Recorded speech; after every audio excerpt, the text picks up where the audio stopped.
참 좋으신 하나님 아버지, 우리가 받은 은혜가 얼마나 큰지 다시 한번 깊이 묵상하도록 인도해 주시오며, 주께서 십자가에서 우리를 향해 바라보시던 그 눈빛을 기억하고 그 은혜 안에서 늘 승리의 삶을 살아가도록 이끌어 주옵소서. 지난날은 이제 지난날로 족하며 이제는 새로운 미래를 향해 주께서 주신 사명의 길, 십자가의 길, 우리 걸음을 걸어가는 저희가 되도록 인도해 주시고, 주께서 또 필요한 은혜를 우리 모두에게 더해 주옵소서. 귀한 찬양을 통해 영광을 돌려옵는 새로운 찬양대원들을 기억해 주시고, 입술의 열매뿐 아니라 삶의 열매로 늘 주님을 기쁘시게 하는 삶을 살아가도록 인도하여 주옵소서. 오늘 열심히 부족한 종이 주의 말씀을 들고 섰사오니 주여 긍휼히 여기서 사용하여 주시고, 하나님의 말씀을 나눌 때 주의 성령께서 우리 모두로 하여금 깨닫게 하여 주시고 새로운 결단이 있도록 이끌어 주옵소서. 함께해 주실 줄 믿사오며 모든 곳에 살아계신 예수님 이름으로 간절히 기도하옵나이다. 아멘. 오늘은 오늘 설교 제목 한번 좀 따라했으면 좋겠습니다. 주와 같은 분이 어디 있으랴? 주와 같은 분이 어디 있으랴? 주님과 같은 분이 없다, 이런 얘기죠. 근데 이 주님과 같은 분이 어디 있으랴? 주님 같은 분이 누가 있으랴? 뭐 이런 이름들이 성경에 여러 분 있습니다. 우리 다니엘의 세 친구 이름 혹시 기억하십니까? 사드락, 메삭, 아벳느고. 이것은 바벨론 포로로 가서 이름이 바뀌었죠. 원래 유대식 이름은 하나냐, 미사엘, 아사랴. 그 중에 이 미사엘이 바로 누가 하나님과 같으랴, 이런 뜻입니다. 그런데 우리가 잘 아는 천사장 미가엘이 있죠. 미가엘도 같은 뜻입니다. 그러니까 오늘 사실은 또 본문이 있는 이 미가서, 미가 선지자의 이름 역시 누가 여호와와 같으랴, 이런 뜻이죠. 그러니까 우리가 보면 성경에 미가야, 미사엘, 미가엘, 미가야후, 미가야 뭐 이런 사람들이 다 동일한 의미입니다. 누가 하나님 같으랴, 하나님 같은 분이 어디 있으랴, 이런 뜻의 의미인 것이죠. 미가는 자기 이름 자체가 주와 같은 분이 어디 있겠는가, 이런 이름을 갖고 살았는데, 이런 이름으로 살아왔지만 꼭 그런 은혜를 다 깨닫는 건 아닐 겁니다. 그런데 어느 순간 하나님의 권능과 크신 사랑과 은혜를 깊이 깨달으면서 내가 이 이름대로 살아온 것처럼 정말 주님 같은 분이 어디 있겠습니까? 이런 고백을 하는 겁니다. 그래서 오늘 본문 18절 말씀 보면 이렇게 되죠. 주와 같은 신이 어디 있으리까? 도대체 주님 같은 분이 어디 있습니까? 이런 이제 감탄을 하는 것을 보게 됩니다. 그래서 오늘 설교는 미가가 왜 이런 고백을 했는가, 그래서 살펴보려고 합니다. 미가 선지자가 우리에게는 그렇게 낯익은 이름은 아닙니다만은 미가 선지자와 같이 사역했던 위대한 선지자들이 있었습니다. 왜냐하면 미가가 사역했던 그 시절이 굉장히 불안정하고 힘들고 어려운 때였습니다. 대외적으로 또 대내적으로 아수르는 제국으로 커서 북이스라엘을 거의 멸망시키고, 그런데도 백성들은 깨닫지 못하고 계속 불법을 행하고 죄를 행하고 가난을 채취하고 그런 시대이기 때문에 힘들고 어려운 시대일수록 누가 나타나는가? 위대한 선지자들이 많이 나타납니다. 그래서 하나님의 말씀을 바르게 전하는 것이죠. 그래서 미가 선지자가 사역했던 이 시대에는 우리가 잘 아는 이사야 선지자, 호세아 선지자, 아모스 선지자, 그리고 미가 선지자, 이 네 명의 선지자가 이 어려운 시대에 하나님의 말씀을 백성들에게 전해서 그들로 하여금 올바로 살도록, 이 어려운 시대를 극복할 수 있도록 이렇게 말씀을 전하는 그런 시기였습니다. 그래서 이 네 명의 선지자의 이 사역을 보면 그 말씀이 거의 비슷하죠. 뭡니까? 이렇게 살면 안 된다. 바뀌지 않으면 안 된다. 그렇지 않으면 하나님의 무서운 심판이 날 것이다. 그러니 회개해라. 하나님의 말씀대로 살자. 이런 것을 계속 촉구하게 됩니다. 그래서 미가서도 3분의 1은, 첫 번째 3분은 뭐냐면 백성들이 겉으로는 종교적이고 열심히 사는 것 같지만 사실은 우상을 섬기고 권력을 섬기고 자기가 갖고 있는 것으로 가난을 학대하는 이 죄악들을 폭로하는 일에 3분의 1을 기록했고 그 다음 3분의 1은 그렇게 되면 어떻게 될까요? 하나님의 징계가 임할 것이다. 하나님이 그 죄악을 심판하실 것이다. 이런 예언들을 하게 되죠. 그리고 나머지 3분의 1은 그러나 징계가 끝이 아니라는 겁니다. 하나님이 분노하셔서 징계할지라도 그 징계는 금세 사라질 것이고 하나님의 놀라운 회복의 역사가 일어날 것이다. 그러니 주눅지지 말고 소망을 가져라. 그게 바로 3분의 1의 내용이고 그 마지막 3분의 1 부분 중에 가장 마지막 부분이 바로 이 7장 오늘 본문인 것이죠. 그러니까 여기 7장은 참 이스라엘의 절망 속인 모습과 그리고 하나님의 그 징계가 지금 임할지 모르는 그런 두려움, 그럼에도 불구하고 우리에게 소망이 있다는 알려주는 그런 것이 7장에 나와 있습니다. 근데 우리가 이 7장 1절을 보면 지금 미가 선지자가 지금 어떤 상황인가가 아주 그대로 나타납니다. 1장 보면 뭐라고 시작합니까? 재앙이로다 나여, 이렇게 말합니다. 재앙이로다 나여.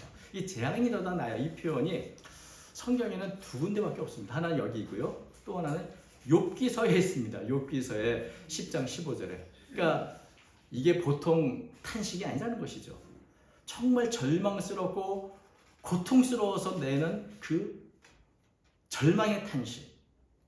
그래서 다른 성경을 제가 비교해 보니까 새 번역은 절망이다 이렇게 번역했고 공동 번역은 답답하구나 이렇게 했었고 카톨릭 성경은 슬프다 이렇게 번역을 했습니다. 그러니까 한마디로 말하면 망했다 이런 얘기죠. 왜 이런 탄식을 할까요?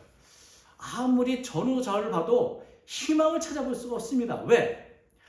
지금 이 절망의 탄식하는 이유가 뭐냐면 지금 백성들이 죄를 행하고 그래서 열심히 최선을 다해 하나님의 말씀을 전합니다. 근데 지금 어떤 상황인가? 지금 자신의 상태를 이렇게 비유합니다. 농부가 열심히 노력해서 씨를 심고 열매를 가뒀습니다. 그러면 추수하게 되면 수많은 열매들이 나올 것이라 기대했는데 막상 추수를 해도 남아있는 게 아무것도 없는 거죠. 텅 빈 상태, 빈털터리 상태를 보면서 농부가 뭐라고 했으면 망했구나 이런 얘기 하지 않겠어요. 그런 탓이라는 겁니다. 왜냐하면 미가는 지금까지 하나님의 말씀을 받아서 최선을 다해 하나님의 말씀 전하고 무언가 회개할 거라고 뭔가 변할 거라고 바라봤는데 세상은 도무지 변하지 않습니다. 늘 똑같이 죄악으로 가득 차 있는 모습을 보면서 나는 참 재앙이다. 정말 답답하다. 내 사역은 아무것도 해놓은 게 없구나. 이런 절망 어린 탄식을 하는 겁니다. 그래서 2절부터 6절까지 계속 보면 이제 그런 절망 어린 변하지 않는 세상에 대해서 쭉 얘기를 하죠. 특별히 7장 2절을 이제 세 번역을 이렇게 번역을 했습니다. 이 땅에 신실한 사람은 하나도 남지 않았다. 정직한 사람이라고는 볼래야 볼 수도 없다. 남아있는 사람이고는 다만 사람을 죽이려고 숨어서 기다리는 자들과 이웃을 올가미에 걸어서 잡으려고 하는 자들 뿐이다. 이렇게 이제 번역을 했는데 다시 말하면 세상에 신실한 사람, 경건한 사람, 정직한 사람은 아무도 없다. 믿을 만한 사람도 없다. 이웃이든 친구든 아니면 내가 가장 아끼고 사랑하는 사람이라도 믿을 수 없고 서로 공격하고 싸우고 있다. 아들이 아버지를 대적하고 딸이 어머니에게 대들고 며느리가 시어머니에게 다투는 이 원수 같은 사람들이 되었다. 가장 선한 사람도 가시 같고 가장 정직한 자가 찔레 울타리보다 더하다. 이렇게 표현을 쭉 하고 있습니다.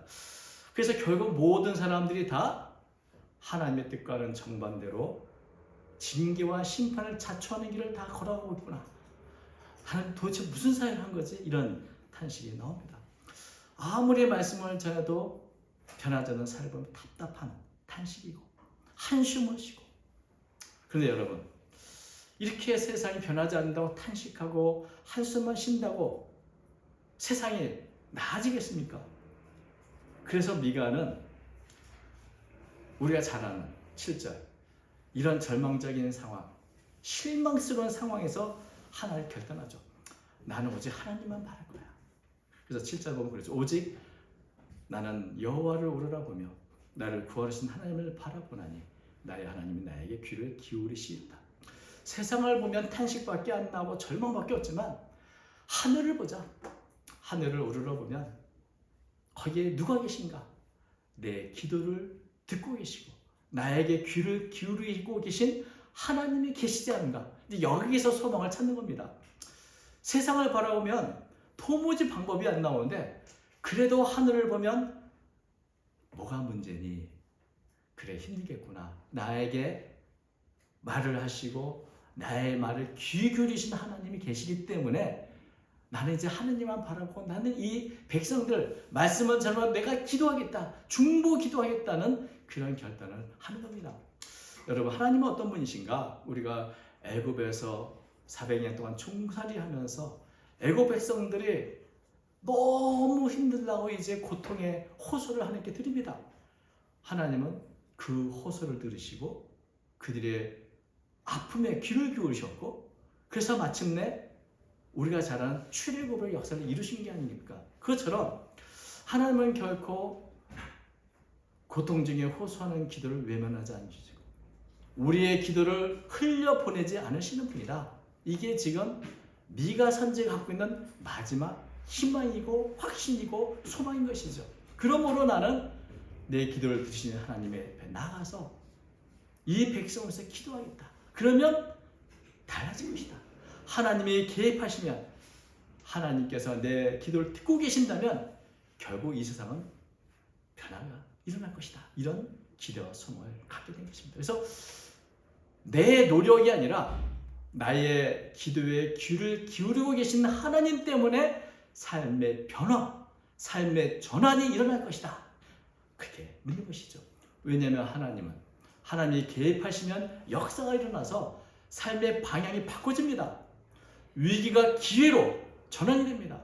그것은 개인의 사뿐만 아니라 나라와 민족의 운명도 바뀔 수 있다는 겁니다. 그래서 하나님이 내 기도를 들으시니 나는 기도하고 그러면 이제 우리의 민족의 살 길이 생길 것이다. 미래가 달라질 것이다. 이런 믿음으로 이 미가가 이제는 마음이 바뀌는 것이죠. 왜냐하면 하나님이 내 기도를 지금 귀 기울이고 듣고 계셔 라고 생각하니까 갑자기 소망이 생겼습니다.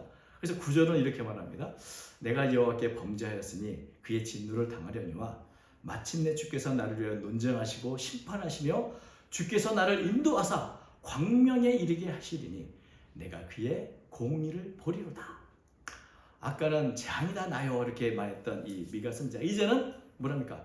맞아, 우리가 범죄했어. 그러니 하나님 분노하시는 것도 당연하지. 그러나 분노하고 진노하고 징계를 받는 게 끝이 아니야. 그게 마지막이 아니야. 이 진노가 끝나면 하나님은 나를 다시, 나라고 말하면 바로 이스라엘 백성들 말하는 겁니다, 회복시켜 주시고 나를 암흑에서 광명으로 인도해 주실 것이다. 지금까지는 너무나 답답하고 미래가 보이지 않았습니다. 너무나 캄캄했습니다. 그런데 모든 것이 끝났다고 탄식했던 이 미가에게 귀를 기울이고 계신 하나님 때문에 소망을 갖게 됐습니다. 나를 광명으로 인도하실 것이고 마침내 그분이 하신 일을 내가 바라보게 될 것이다. 그러므로 미가 선지자 말합니다. 지금 우리가 죄를 지어서 참 하나님의 진노와 징계를 당한다고 절망할 필요 없다. 왜냐하면 그 하나님의 징계는 나를 새롭게 하시는, 나를 더 좋은 곳으로 이끌어 주시는 도구가 되고 방편이 되기 때문이라는 것이죠. 하나님의 은혜는 이 재앙과 심판을 넘어서 구원과 회복으로 임할 것이다. 아직 끝나지 않았다. 이게 지금 미가의 믿음인 것입니다. 하나님 마침내 우리를 광명으로 인도할 것이다. 지금까지 깜깜했던 미래가 이제 달라 보입니다. 미래는 다를 것이다. 하나님께서 개입하시면 놀라운 역사가 일어나서 우리의 미래는 우리가 염려하는 것보다 더 훨씬 밝을 것이고 더 아름다울 것이고 더 희망찬 것이다. 이런 소망을 갖고 미가서를 마치게 되는 겁니다. 하나님께서 행하실 미래, 그것은 우리가 다 알지 못합니다만 하나님이 어떤 분인가를 생각하면 우리의 미래는 너무나 밝을 수밖에 없다는 것을 우리는 인정하지 않을 수 없습니다. 그래서 그런 하나님의 행하신 일 바라보며 나오는 감탄사가 바로 7장 18절 주와 같은 신이 어디 있으리까입니다. 18절 주와 같은 신이 어디 있으리까. 주께서는 죄와 그 기업에 남은 자의 허물을 사유하시며 인을 기뻐하심으로 진노를 오래 품지 아니하시나이다. 하나님은 그 어떤 신과도 그 어떤 존재와도 비교할 수 없는 분이다. 왜? 하나님은 우리의 죄와 허물을 그냥 용서하시는 분이 아니고 완벽하게 용서하시는 분이기 때문입니다. 이 사유한다는 이 단어는 없애버린다는 뜻입니다. 제거해버린다, 옮겨버린다 이런 뜻입니다. 그러니까 우리가 죄를 지어서 그 무거운 짐을 지고 있기 때문에 때로는 하나님의 징계도 당하고 때로는 어른도 당하지만 하나님은 우리의 모든 무거운 짐을 다 제거하고 다 옮겨버리셔서 우리에게 참 자유와 평안을 주실 수 있는 분, 우리의 죄악을 아예 없애버린다, 옮겨주신다 하는 것이죠. 하나님의 그리고 징계와 진노는 잠깐뿐이고 은총은 영원하다. 왜? 하나님은 우리를 사랑하시고 그 하나님의 사랑은 변함이 없는 완전한 사랑이기 때문에 그렇다는 겁니다. 여러분, 우리가 죄를 지면 하나님의 진노하는 것이 당연하지 않겠습니까? 왜냐하면 하나님은 공의의 하나님이시니까. 그런데 하나님은 그 공의의 진노를 항상 품고 계시는가? 그렇지 않다는 거죠. 만약에 하나님이 항상 그 마음에 우리의 죄 때문에 진노를 품고 계신다면 누가 그걸 견딜 수 있겠습니까? 아무도 그 하나님의 진노를 견딜 수 없겠습니다만은 하나님은 진노하시지만 그 진노를 오래 품지 않는다. 그 진노와 징계 역시 우리를 사랑하시기 때문에 우리를 바르게 이끌기 위한 하나의 도구에 불과한 것이기 때문에 그때 잠깐 사용하면 이제 그 진노는 지나가고 잠깐이고 하나님의 사랑과 은혜는 우리에게 영원히 임하는 것이죠. 하나님은 어떤 분이신가? 우리의 죄를 이렇게 사유한다, 옮겨준다. 어디로 옮겼는가 여러분? 19절 보니까 이렇게 말합니다. 다시 우리를 불쌍히 여겨서 우리의 죄악을 발로 밟으시고 우리의 모든 죄를 깊은 바다에 던지시리이다. 죄를 제거하는데 어떻게 제거합니까? 발로 밟고 깊은 바다에 던져버린다. 저는 이 구절을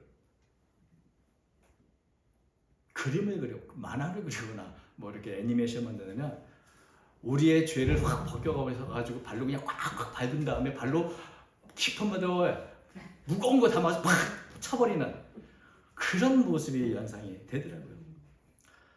우리에게 진노를 오래 품지 않으실 뿐만 아니라 우리를 다시 불쌍히 여기시는 분. 여기 보면 다시 우리를 불쌍히 여겨서 이 죄가 옆에 있으면 또 그것 때문에 괴로워할까봐 그 죄를 다시는 끄집어내지 않으려고 완전히 꽁꽁 묶어서 발로 밟으셔가지고 깊은 바다에 던져버리셨다.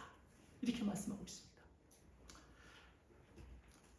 그래서 다시는 그 죄의 문제로 인해서 내가 괴로워하지 않도록, 그 죄의 문제 때문에 다시 우리가 상처받지 않도록 아예 깊은 바다에 던져버리는 거죠. 우리를 불쌍히 여서 우리를 향한 이런 하나님의 배려, 하나님의 은총인 것입니다. 다시는 하나님의 용서하신 죄를 문제 삼지 않겠다는 것이죠. 그리고 그 죄 때문에 여전히 죄책감에 사로잡히지 않고 영향받지 않도록 아예 깊은 바다에 던져버리는 이런 표현들이 사실은 성경에 여러 번 나옵니다. 하나님의 용서는 그저 그리고 이번에 한번 용서해 줄게가 아니라 완벽하고 완전한 용서인 것이죠. 그래서 이사야 43장 25절 보면 이렇게 되어 있습니다. 나 곧 나는 나를 위하여 네 허물을 도말하는 자니 네 죄를 기억하지 아니하리라. 시편 103편 12절 하는 말씀이 동이 서에서 먼 것 같이 우리의 죄가를 우리에게서 멀리 옮기셨다. 그러니까 사유한다는 말이 바로 제거한다, 옮긴다 이런 뜻인데 다시는 돌아오지 않도록 아예 꽁꽁 묶어서 발로 밟아서 깊은 바다에 던지듯이 동이 서에서 먼 것 아주 멀리 다시는 끄집어내지 않도록 하신다는 것이죠. 우리 사람은 이런 용서를 하지 않습니다. 우리가 용서를 많이 하고 또 하려고 하지만 늘 마음 어딘가에 담아두고 있죠. 쌓아두고 있죠. 늘 과거의 죄를 기억하고 있죠. 우리 사회도 그렇습니다. 사람은 그렇습니다. 누가 죄를 지었다. 그 사람을 뭐라고 부르죠? 전과자. 어디 가도 그 저가 따라다닙니다. 발 붙이지 못하도록. 그게 우리가 용서를 했다고 해도 늘 마음 한구석에 남아있는 게 우리입니다. 그래서 우리는 완전한 용서하지 못하고 용서한 것 같은데도 여전히 내 마음에 남아있고 기억하고 이럽니다만은 하나님의 용서는 다 씻어서 없애서 다시는 기억하지 않는다. 완전한 사랑을 베푸실 뿐만 아니라 완전한 용서를 베푸시는 것을 우리는 보게 됩니다. 여러분, 누가 과연 이런 완전한 용서를 베푸실 수 있는가? 그래서 미가가 말하는 겁니다. 주님과 같은 분이 어디 있으랴? 이렇게 완전한 용서를 하실 수 있는 분이 누가 있으랴? 십자가에서 증명이 된 하나님의 사랑은 우리로 하여금 이런 고백을 하게 합니다. 과연 누가 나를 대신해 십자가에 달릴 수 있을까? 과연 누가 나를 위해 자신의 독생자를 내어줄 수 있을까? 오직 주님밖에 없다. 누가 과연 주님과 같으시냐? 주님과 같이 내 마음 만지는 분도 없고 주님처럼 완전한 용서를 베푸는 분도 없고 주님처럼 나를 이처럼 사랑하는 분도 없다. 누가 주님과 같으랴? 이런 고백을 하게 되는 겁니다. 주님이야말로 우리가 믿을 만한 가장 신실한 분이다. 20절은 그렇게 말합니다. 주께서 옛적에 우리 조상들에게 맹세하신 대로 야곱에게 성실을 베푸시며 아브라함에게 인애를 더하시리이다. 노벨상을 받은 한강 작가는 이런 질문을 했다고 합니다. 과거가 현재를 도울 수 있는가? 과거가 과거로 끝난 게 아니고 다시 우리에게 현재 나를 도울 수 있는가? 이런 질문으로 우리 근대사에 있는 여러 가지 사건들을 다시 재조명하는 그런 소설을 썼습니다만은 과거가 현재를 도울 수 있는가? 이것은 신앙에서도 우리가 좀 생각해봐야 할 그런 질문입니다. 과거가 현재를 도울 수 있는가? 여러분, 오늘 우리가 갖고 있는 믿음의 확신은 어디서 왔는가? 과거에 내가 받았던 은혜들, 과거에 내가 경험했던 하나님, 그분이 오늘 내가 갖고 있는 믿음의 근거입니다. 과거가 과거로 끝나는 것이 아니라 과거에 이미 증명이 되었던 하나님의 사랑이 오늘 나를 붙들고 있다. 그러므로 나의 미래는 다를 것이라는 겁니다. 아멘. 과거 하나님께서 아브라함과 약속하신 이 약속을 이삭과 야곱과 더불어 그 신실하신 대로 베풀어 주셨고 인도해 주셨고 그 사랑은 여전히 그 백성들에게도 임하고 있다. 그러니 지금 우리가 지금 실수하고 잘못하고 죄를 지을지라도 우리에게는 미래가 있다. 아브라함의 자손으로서 언약 안에 있는 모든 하나의 백성들은 지금 어떤 모습이든 여전히 과거의 근거에서 오늘날은 달라질 수 있고 미래는 회복될 수 있는 그 기대를 가질 수 있다는 겁니다.